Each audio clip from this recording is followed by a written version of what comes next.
Hello, നമസ്കാരം.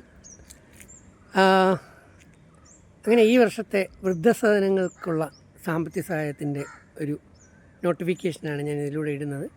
നിങ്ങൾ കുറച്ച് പേര് അറിഞ്ഞിട്ടുണ്ടാവും. ഈ വർഷത്തെ യൂസഫ് അലി സാറിൻ്റെ എനിക്കുള്ള സക്കാത്ത്, അതിൻ്റെ ഫൗണ്ടേഷനിലേക്കല്ല, ഡോക്ടർ അജിത് ഫൗണ്ടേഷൻ എന്ന് പറയുന്ന ആറ്റിങ്ങിലുള്ള എൻ്റെ ഫൗണ്ടേഷനിൽ ആരുടെയും പിരിക്കാറില്ല. ആരിൽ നിന്നും ഒരു നയ പൈസ വരെ ഇന്നുവരെ പിരിച്ചിട്ടില്ല, പിരിക്കത്തില്ല.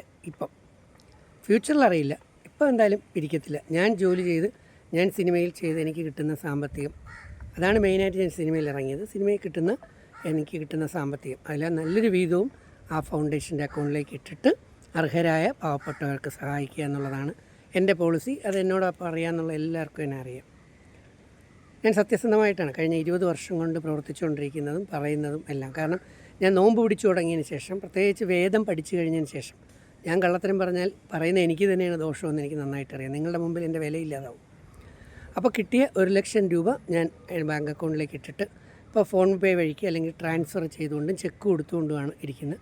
പക്ഷേ എനിക്കത് ലഭിച്ചത്, ഞാൻ 3 ഏരിയകളിലാണ് യഥാർത്ഥത്തിൽ ചാരിറ്റി ചെയ്യുന്നത്. എല്ലാവർക്കും അറിയാം, വൃദ്ധസദനങ്ങൾ, ക്യാൻസർ ആൻഡ് ഡയാലിസിസ് നടത്തിക്കൊണ്ടിരിക്കുന്ന സ്കൂളിൽ പഠിക്കുന്ന +2 വരെയുള്ള കുട്ടികൾക്കുള്ള സാമ്പത്തിക സഹായം, പിന്നെ അച്ഛനില്ലാതെ അല്ലെങ്കിൽ അമ്മയില്ലാതെ സിംഗിൾ പാരൻ്റ് ചൈൽഡ്, ഒരു പാരൻ്റ് മാത്രം ജോലിയില്ലാതെ കുട്ടിയെ വളർത്തുന്നു. ആ കുട്ടി നന്നായി പഠിക്കുന്നുണ്ടെങ്കിൽ ആ കുട്ടിയുടെ പഠനോപകരണങ്ങൾ, അതും +2 വരെ. ഈ 3 കാറ്റഗറിയിലേക്കാണ് ഞാൻ ചാരിറ്റി ചെയ്യുന്നത്. ചാരിറ്റി ഒരു സമുദ്രം പോലെയാണ്, എല്ലാവർക്കും ബുദ്ധിമുട്ടും ആവശ്യങ്ങളും ഉണ്ട്. അപ്പം നമ്മൾ ചാരിറ്റി ചെയ്യുന്ന കടലിൽ കലക്കി കണക്കാണ്, ഒന്നും എങ്ങും എത്തത്തില്ല. കുറച്ച് ഏരിയ നമ്മൾ ഫോക്കസ് ചെയ്താൽ അവിടെ നമുക്ക് നന്നായി ചെയ്യാൻ പറ്റും. എന്നിട്ടും ഇപ്പം യൂസഫ് അലി സാറിൻ്റെ ഈ സക്കാത്ത് എനിക്ക് കിട്ടി എന്ന സന്തോഷം ഞാൻ ഫേസ്ബുക്കിൽ അറിയിച്ചതാണ്. അപ്പോൾ തന്നെ ഒത്തിരി ആവശ്യമുള്ളവർ, ഒരുപാട് പേര് എന്നെ പ്രോത്സാഹിപ്പിക്കുന്നതിനകത്തുണ്ട്. കുറേ ആവശ്യക്കാരായിട്ടുള്ള പാവങ്ങളും അപ്ലൈ ചെയ്തിട്ടുണ്ട്. അതിൽ കുറേ പേര് ഞാൻ ഡെയിലി കഴിവതും 5-6 പേരെ വെച്ചൊക്കെ വിളിക്കുന്നുണ്ട്, അല്ലെങ്കിൽ കുറച്ച് പേരെ വെച്ച് വിളിക്കുന്നുണ്ട്. അതിലൊരു 4-5 പേരെ ഞാൻ സെലക്ട് ചെയ്യുന്നുണ്ട് ഇടയ്ക്കിടയ്ക്ക്. അപ്പോൾ അതിൻ്റെ സ്ക്രീൻഷോട്ട് ഫോൺ പേയിൽ ഇട്ടതിൻ്റെയൊക്കെ ഞാൻ അതിനകത്തേക്ക് ഇടുന്നുണ്ട്, നിങ്ങൾക്ക് വെരിഫൈ ചെയ്യാം. എന്തായാലും ഈ നോട്ടിഫിക്കേഷൻ ഇപ്പോൾ വിളിച്ചിരിക്കുന്നത് കേരളത്തിൽ ഒരു 10 വൃദ്ധസദനങ്ങൾക്ക്. നമ്മുടെ റേഷൻ അരി എന്ന് പറയുന്നത് 20 രൂപ, 15 രൂപ, 20 രൂപയും കണ്ടാണ് കിലോയ്ക്ക്. പക്ഷേ നമ്മുടെ സർവീസ് കുറച്ചുകൂടെ ക്വാളിറ്റി ഉള്ളതാണ്. 1 കിലോയ്ക്ക് 50 രൂപ വിലയുള്ള അരി ആയിക്കോട്ടെ, അങ്ങനെ 100 കിലോ എന്ന് വെച്ചാൽ 2 ചാക്ക് അരി ഒരു മാസം 100 പേരുള്ള ഒരു വൃദ്ധസദനത്തിലെ അമ്മമാർക്ക് ഭക്ഷണമായിട്ട്, ആഹാരമായിട്ട് കൊടുക്കാനുള്ള രീതിയിലുള്ള സർവീസാണ്. അപ്പം ഒരു വൃദ്ധസദനത്തിന് 100 പേരുള്ള ഒരു വൃദ്ധസദനത്തിന്, അല്ലെങ്കിൽ അതിൽ കുറവാണെങ്കിലും കുഴപ്പമൊന്നുമില്ല, ഒരു വൃദ്ധസദനത്തിന് 5,000 രൂപ വെച്ച് ഒരു 10 വൃദ്ധസദനങ്ങൾക്ക്, ഏറ്റവും എലിജിബിളായിട്ടുള്ള അർഹതയുള്ള 10 വൃദ്ധസദനങ്ങളിലേക്ക് ഉള്ള 50,000 രൂപയുടെ ഒരു ചാരിറ്റിയാണ് ഇപ്പോൾ അനൗൺസ് ചെയ്യുന്നത്.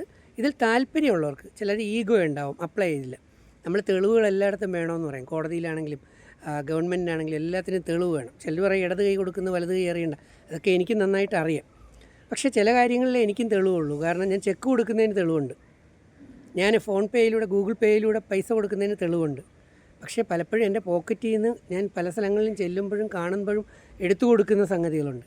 അതിന് കണക്കില്ല, തെളിവില്ല. പിന്നെ ഞാൻ വീട്ടിലുള്ളപ്പോൾ എൻ്റെ വീട്ടിൽ വന്ന് പൈസ വാങ്ങുന്ന കുറച്ച് പേരുണ്ട്. അവരുടെ നിന്നൊരു പേപ്പറിൽ ഞാൻ ഫൗണ്ടേഷൻ ഉള്ളതുകൊണ്ടൊന്ന് എഴുതി വാങ്ങിച്ച് ഞാനിങ്ങനെ ഫയൽ ചെയ്യും. ഞാൻ പിരിവില്ലാത്തതുകൊണ്ട് എനിക്ക് ആരെയും കാണിക്കേണ്ടയും ബോധിപ്പിക്കേണ്ട ആവശ്യമില്ല.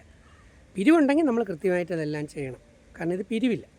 അപ്പോൾ എന്നെ സംബന്ധിച്ച് എൻ്റെ പോക്കറ്റിൽ നിന്ന് പോകുന്ന പണത്തിന് ഒരു കണക്കുമില്ല. പക്ഷേ അതെങ്ങും റെക്കോർഡിക്കലല്ല എന്നും കാണിക്കാനും പറ്റത്തില്ല. അപ്പോൾ ഇപ്പോൾ 10 വൃദ്ധസദനങ്ങൾക്ക് 5,000 രൂപ വെച്ച് 50,000 കൂടുതൽ മെമ്പേഴ്സുള്ള എന്നാൽ സാമ്പത്തികമായി ബുദ്ധിമുട്ടുള്ള 10 വൃദ്ധസദനങ്ങളെ കേരളത്തിൽ നിന്ന് ആപ്ലിക്കേഷൻ ക്ഷണിക്കുന്നു.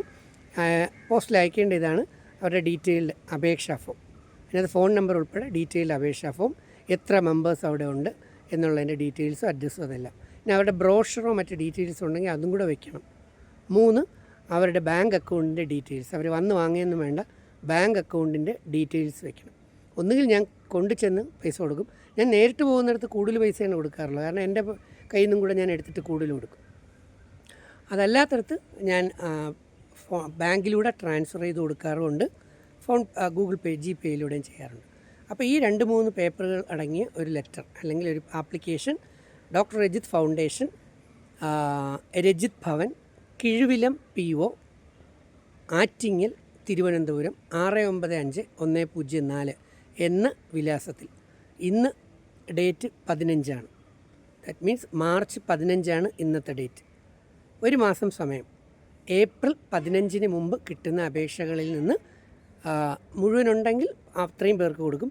അതല്ല 10 പേർക്ക് ഒരു 5 പേരെ വന്നിട്ടുള്ളെങ്കിൽ 5 പേർക്ക് 25,000 വെച്ച് കൊടുക്കാം. അല്ലെങ്കിൽ അർഹത അത്രയും കൂടുതലുണ്ടെങ്കിൽ കുറച്ചുകൂടെ കൂടുതൽ കൊടുക്കാം.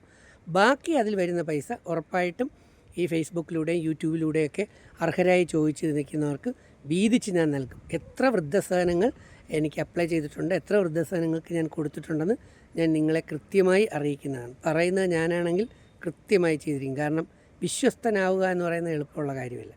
അപ്പം ഈ ന്യൂസ്, ഈ വീഡിയോ പരമാവധി മാക്സിമം എല്ലാവരിലേക്കും ഷെയർ ചെയ്യുക. വൃദ്ധസദനങ്ങൾക്കുള്ള നോട്ടിഫിക്കേഷനാണ്. I love you all. Thanks a lot.